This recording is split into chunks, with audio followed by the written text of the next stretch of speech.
Hello to all dear friends. I hope you are doing well. Welcome to Book Trekker. If you enjoy books like I do, be sure to watch this video. In this video, we are going to listen to Praise for the Compound Effect. After reading this book, I am sure you will enjoy it. I suggest you join us. Thank you for sharing your thoughts and opinions about the book in the comments section. If there are other books that you would like us to give you, let us know. This video is useful for you and you can enjoy listening to the book.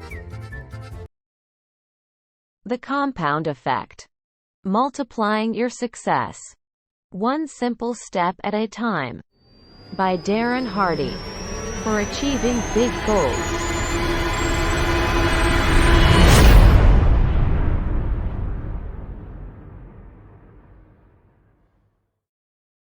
Chapter 1. The Compound Effect in Action. You know that expression, slow and steady wins the race. Ever heard the story of the tortoise and the hare?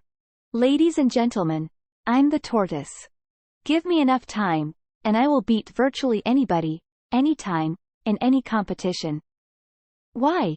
Not because I'm the best or the smartest or the fastest. I'll win because of the positive habits I've developed, and because of the consistency I use in applying those habits. I'm the world's biggest believer in consistency. I'm living proof that it's the ultimate key to success, yet it's one of the biggest pitfalls for people struggling to achieve. Most people don't know how to sustain it. I do. I have my father to thank for that. In essence, he was my first coach for igniting the power of the compound effect. My parents divorced when I was 18 months old, and my dad raised me as a single father. He wasn't exactly the soft, nurturing type. He was a former university football coach, and he hardwired me for achievement. Thanks to Dad, wake-up calls were at 6 o'clock every morning. Not by a loving tap on the shoulder or even the sound of a radio alarm. No, I was awakened each morning by the repetitious pile-driving sound of iron pounding on the concrete floor of our garage, situated next to my bedroom. It was like waking up 12 feet from a construction zone. He'd painted a huge, "No pain, no gain," sign on the wall of the garage, which he stared at while he did countless old-school strongman deadlifts, power cleans, lunges, and squats. Rain, sleet, or shine, Dad was out there in his shorts and tattered sweatshirt. He never missed a day. You could set your watch by his routine. I had more chores than a housekeeper and gardener put together. Upon returning from school, there was always a list of instructions to greet me. Pull weeds, rake leaves, sweep the garage, dust, vacuum, do the dishes, you name it. And getting behind in school wasn't tolerated. That's just the way it was. Dad was the original, no excuses, guy. We weren't ever allowed to stay home from school sick, unless we were actually puking, bleeding, or showing bone. The term, showing bone, came from his coaching days. His players knew they weren't allowed to come out of the game unless they were seriously injured. One time his quarterback asked to be pulled out of the game. Dad said, "Not unless you're showing bone." The quarterback pulled back his shoulder pads, and sure enough, his collarbone was showing. Only then was he allowed to come off the field. One of Dad's core philosophies was, it doesn't matter how smart you are or aren't.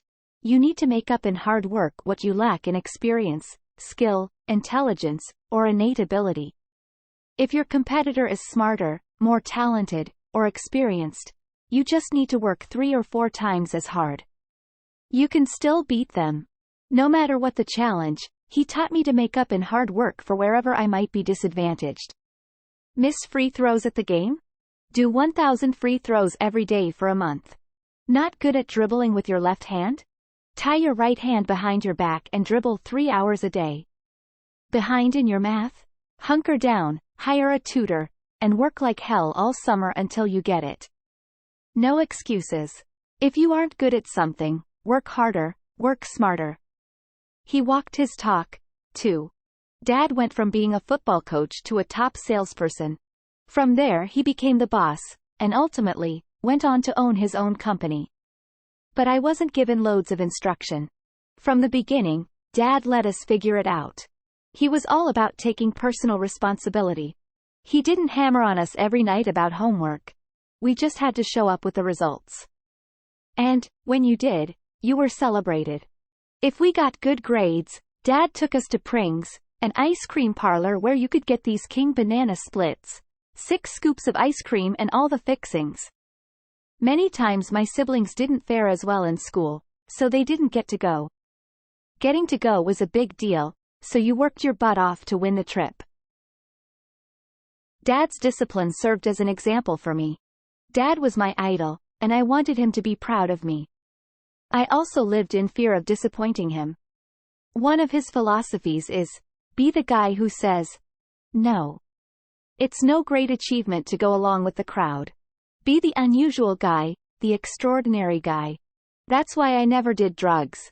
He never harped on me about it, but I didn't want to be that guy who just went along because everyone else was doing it. And I didn't want to let Dad down.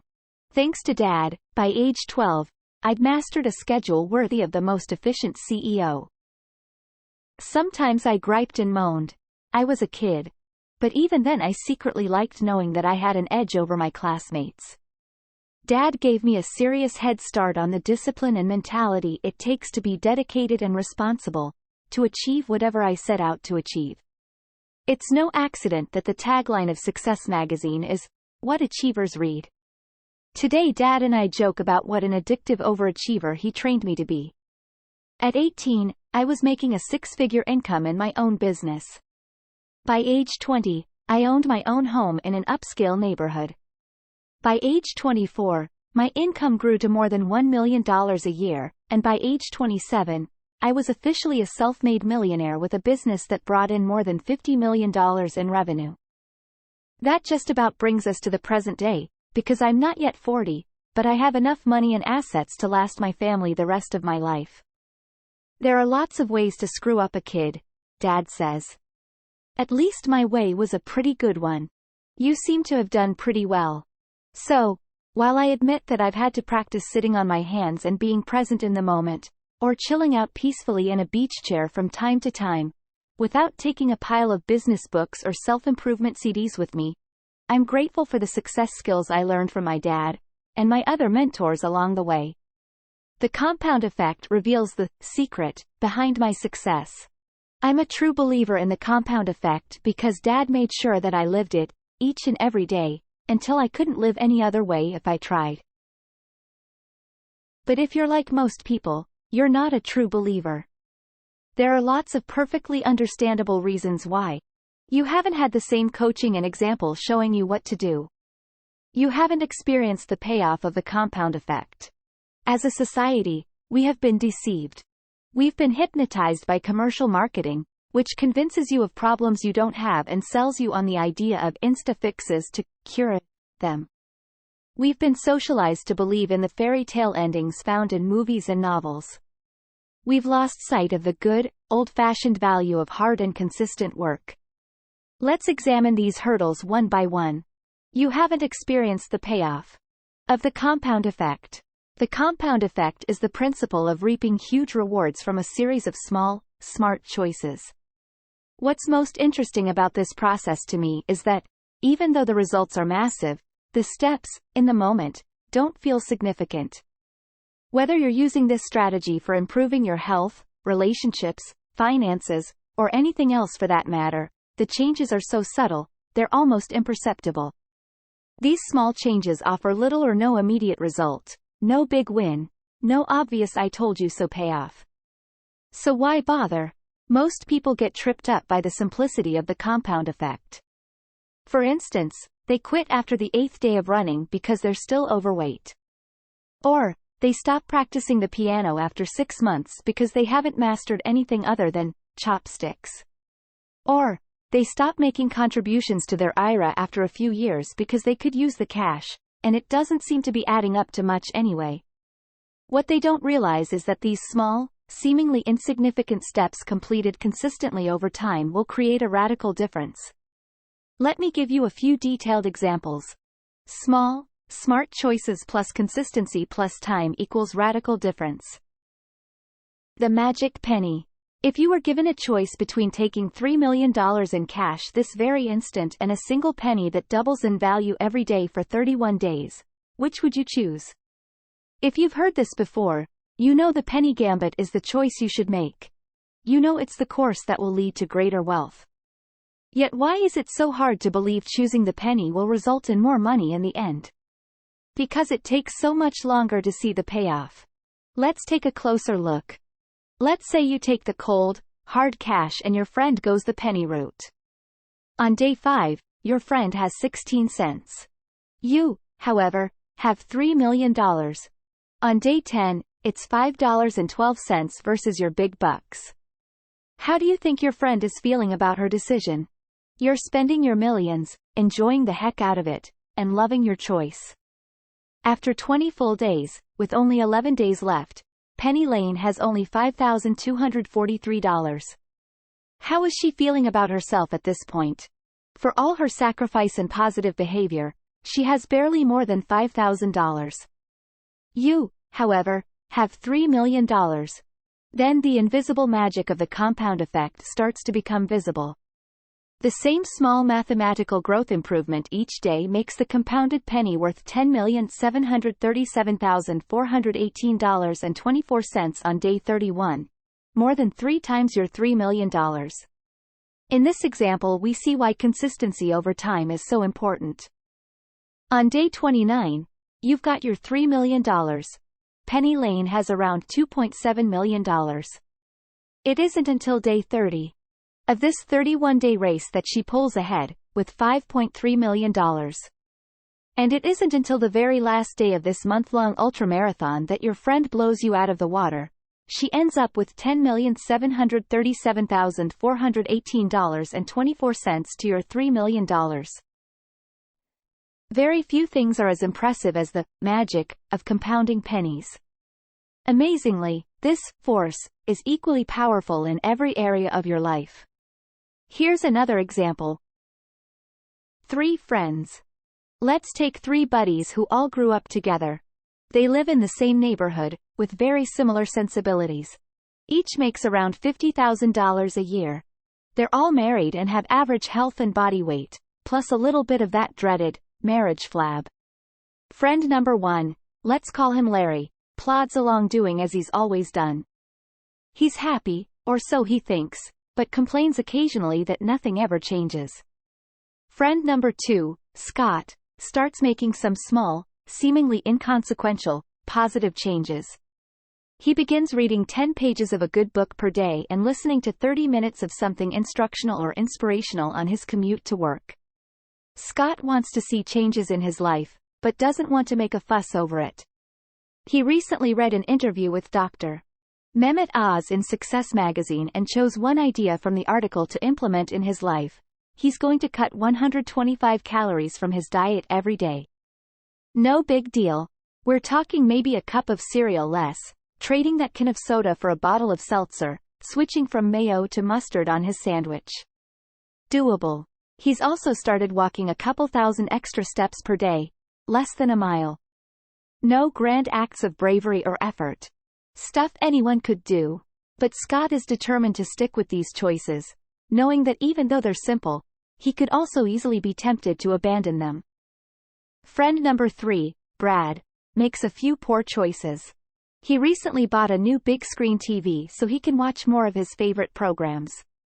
He's been trying out the recipes he's seen on the Food Channel. The cheesy casseroles and desserts are his favorites. Oh, and he installed a bar in his family room and added 1 alcoholic drink per week to his diet. Nothing crazy. Brad just wants to have a little more fun. At the end of 5 months, no perceivable differences exist among Larry, Scott, or Brad. Scott continues to read a little bit every night and listen to audios during his commute. Brad is enjoying life and doing less. Larry keeps doing as he always has. Even though each man has his own pattern of behavior, 5 months isn't long enough to see any real decline or improvement in their situations. In fact, if you charted the 3 men's weights, you'd see a rounding error of 0. They'd look exactly equal. At the end of 10 months, we still can't see noticeable changes in any of their lives. It's not until we get to the end of the 18th month that the slightest differences are measurable in these three friends' appearances. But at about month 25, we start seeing really measurable, visible differences. At month 27, we see an expansive difference. And, by month 31, the change is startling.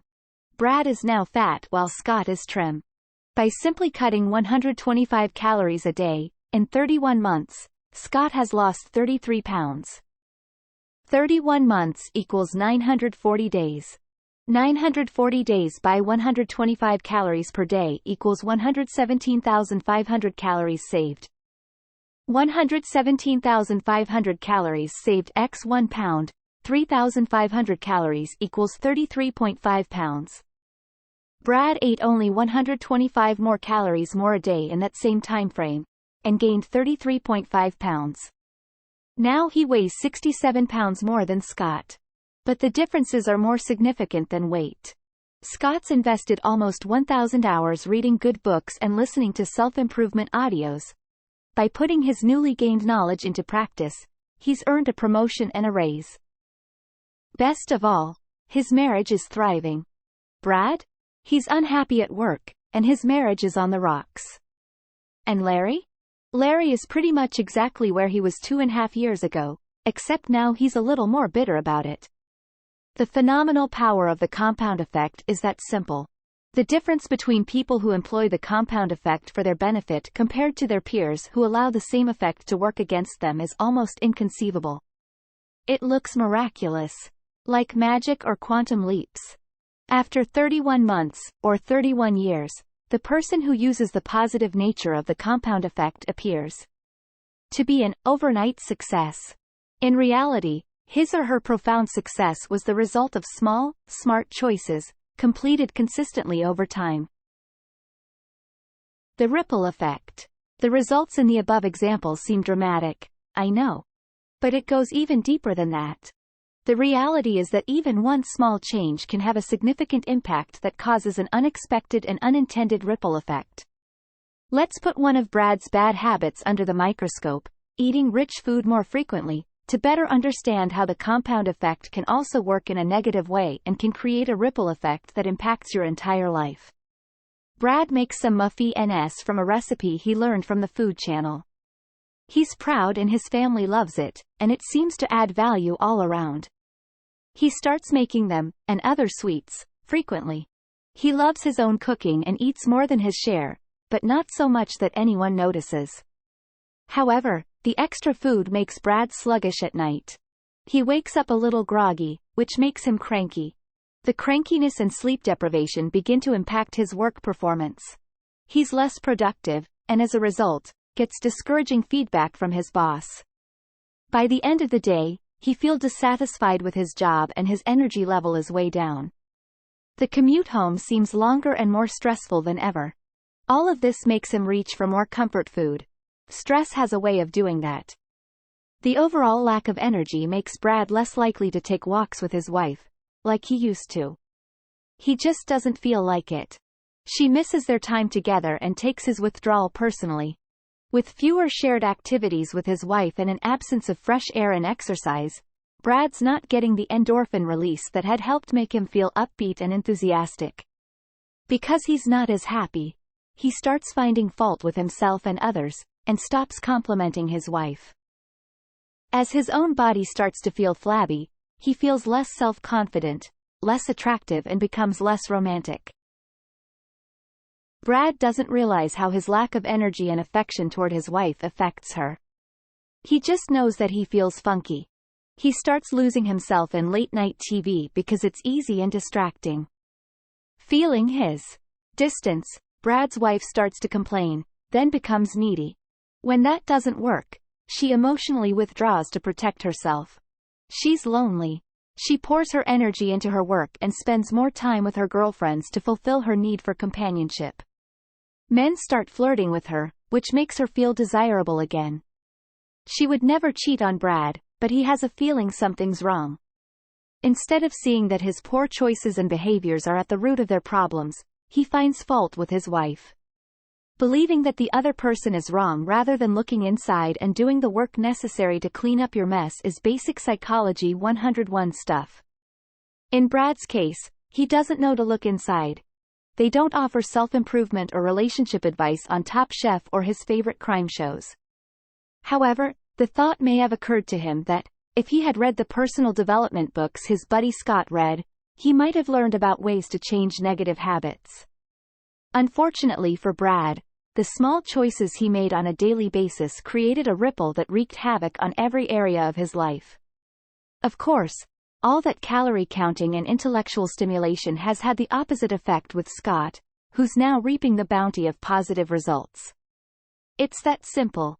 With enough time and consistency, the outcomes become visible. Better yet, they're totally predictable. The compound effect is predictable and measurable. That's great news.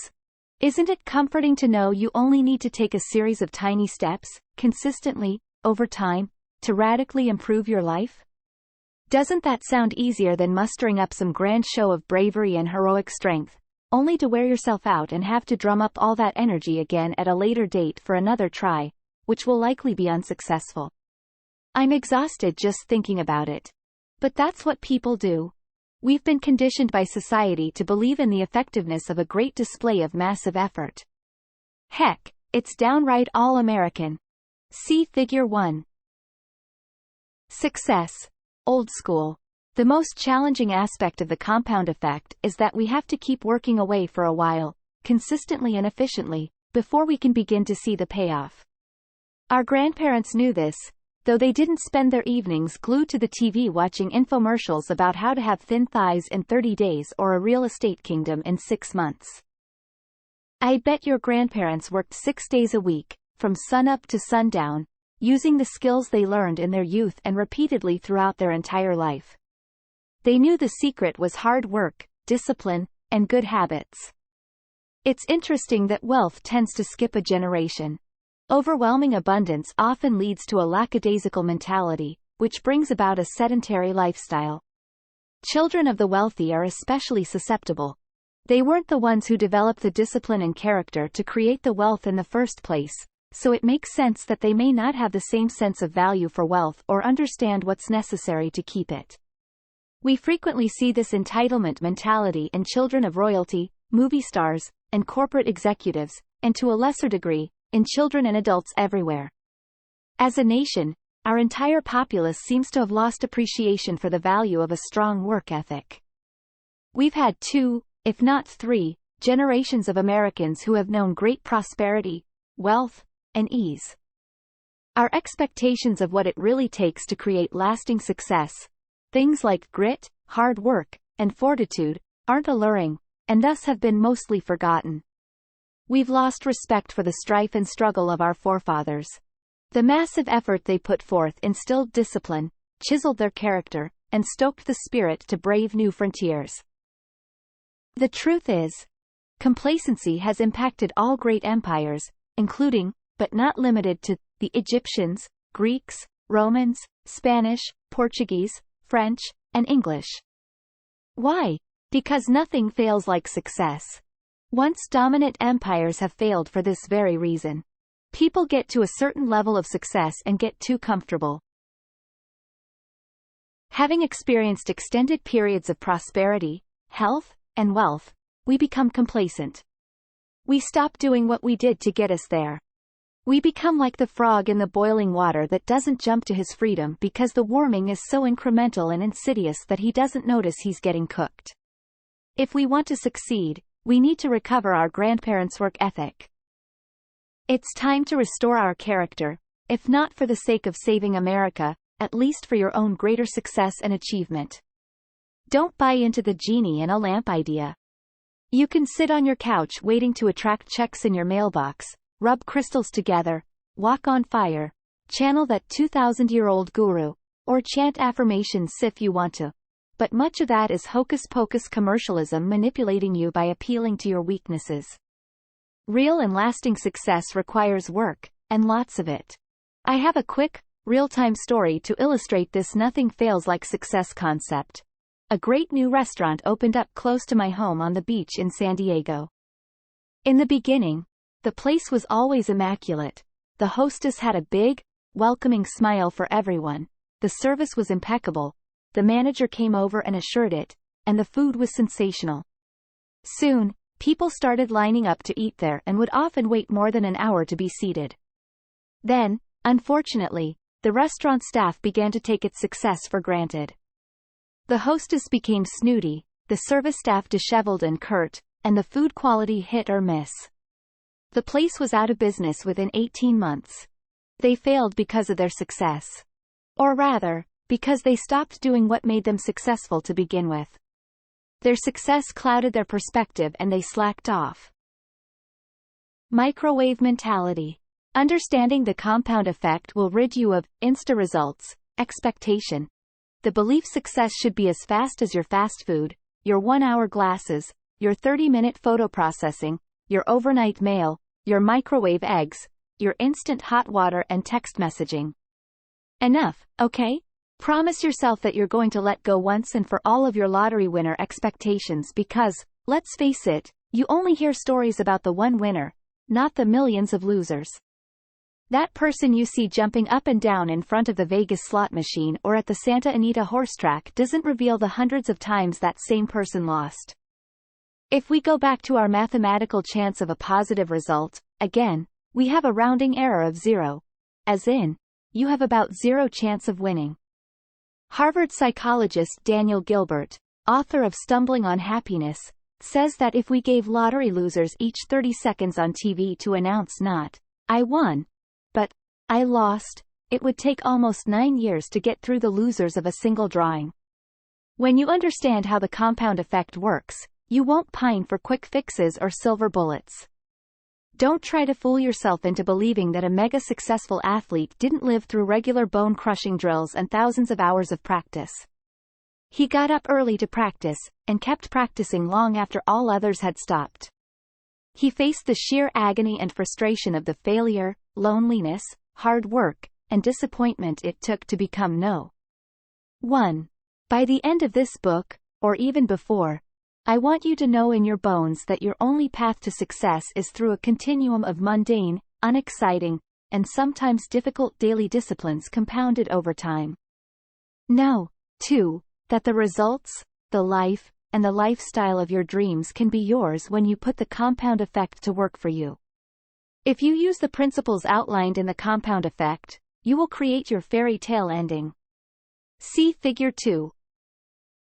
Have I made my point? Good. Join me in the next chapter, where we will focus on the one thing that controls your life. Every victory or defeat, triumph, or failure has started with this. Everything you have or don't have in your life right now has been because of this. Learn to change this, and you can change your life. Let's discover what this is. Put the compound effect to work for you. Summary action steps. 1. Write out a few excuses you might be clinging to, e.g., not smart enough, no experience, wrong upbringing, don't have the education, etc. Decide to make up in hard work and personal development to outcompete anyone, including your old self. 2. Be Scott. Write out the half-dozen small, seemingly inconsequential steps you can take every day that can take your life in a completely new and positive direction. 3. Don't be Brad. Write down the small, seemingly inconsequential actions you can stop doing that might be compounding your results downward. 4. List a few areas, skills, or outcomes where you have been most successful in the past. Consider whether you could be taking those for granted and are not continuing to improve, and are therefore in jeopardy of having that complacency lead to future failure.